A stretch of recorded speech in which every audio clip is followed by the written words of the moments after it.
कम उम्र से ही ये क्या ड्रामा चल रहा है हमारी सोसाइटी में गर्लफ्रेंड बॉयफ्रेंड का। आपको ये जानना चाहिए कि इस समय आपकी पढ़ने और बढ़ने की उम्र है। जब सरकार ने ही आपकी शादी की उम्र 18 फिक्स कर रखी है तो क्या जल्दी है आपको सब कुछ कर लेने की। जो लड़कियां ये कहती हैं कि ये तो हार्मोनल होता है, अट्रैक्शन होना लाजमी है, लेकिन आप लोग समाज में भी रहते हो। आप सिर्फ एक जानवर नहीं हो कि जो हार्मोन्स के बहाव में आकर अट्रैक्शन, लस्ट और अटैचमेंट और प्यार के चक्कर में पड़ जाओ। आप लोगों को अपनी जिम्मेवारियां समझने की भी जरूरत है। आप लोगों के ऊपर समाज की भी जिम्मेवारी है। अगर सिर्फ हम अपने हार्मोन्स के बहाव में बह जाएंगे, इस समय अपनी किताबों और अपने करियर पे ना ध्यान देकर किसी रिलेशनशिप के चक्कर में पड़ जाएंगे, तो समझ लेना कि हम समाज से दूर होते चले जाएंगे। हमारी लाइफ जानवरों वाली ही रह जाएगी। देख लेना क्या मिला उन लड़कियों को जो आज अपने बाप का हाथ छोड़कर घर से भाग गई। वो 2 साल बाद 3 साल बाद पछताती ही है कि जिस एज में मुझे सही फैसला लेना चाहिए था, जिस एज में मुझे पेरेंट्स की बात मानकर कुछ बनना चाहिए था, आज मैं सिर्फ एक घर की नौकरानी बनकर रह गई। वो भी उस लड़के के घर की नौकरानी जिसके पास खुद कमाने के लिए कुछ नहीं है, जो पंक्चर लगाता है, जो मैकेनिक है। क्या आप एक पंचर लगाने वाले से शादी करना चाहती हो? कितनी लड़कियां एक पंचर लगाने वाले से शादी करना चाहती हो?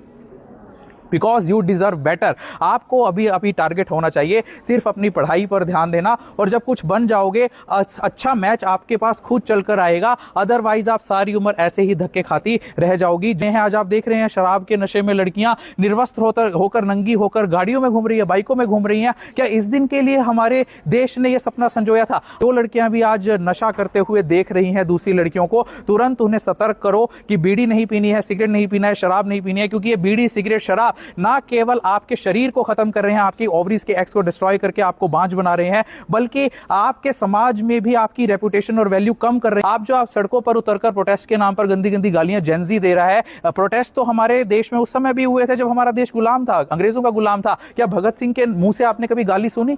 क्या लक्ष्मीबाई के मुंह से आपने कभी गाली सुनी? क्या सावित्रीबाई फुले के मुंह से आपने कभी गाली सुनी? तो आज ही छोड़ दो उन मां बहन बेटियों को गालियां देना, उनकी गालियां देना। जिस देश में बेटी बचाओ बेटी पढ़ाओ के नारे लगते हो, अगर उसी देश का छोटा बच्चा से लेकर बड़ा बुजुर्ग मां बहन और बेटी के नाम पर गालियां दे रहा है, तो धिकार है ऐसे नारे पर, और धिकार है उस बेटी मां और बहन के सम्मान पर जिसकी झूठी कस्में हम रोज खाते हैं। रक्षाबंधन के नाम पर जिसकी हम राखी अपनी कलाई पर बंधवाते हैं, अगर हमें वही बहन मां और बेटी की गालियां रोज देनी है, हर रोज देनी है, चाहे एक छोटा बच्चा हो या टीवी पर डिबेट पर बैठा हुआ एक नेता हो। छोड़ दो आज सभी उन मोबाइल फोनों को जो तुम्हें गंदी आदतें सिखा रही हैं, उन सभी फिल्मों को जो तुम्हें गालियां सिखा रही हैं, जो अपने पेरेंट्स की डिसरिस्पेक्ट करना सिखा रही हैं, और साथ में तुम्हें इस बात का बढ़ावा दे रही है कि असली फ्रीडम आपकी कम कपड़े पहनने में है। असली फ्रीडम आपकी कम कपड़े पहनने में नहीं है। असली फ्रीडम गर्भ निरोधक गोलियां खाने में नहीं है। असली फ्रीडम किसी लड़के के साथ भाग जाना नहीं है या सड़क पर नंगा होना नहीं है। असली फ्रीडम है अपने हकों को जानना, अपने हाथों की किताबों को थामना और कुछ बनकर दिखाना।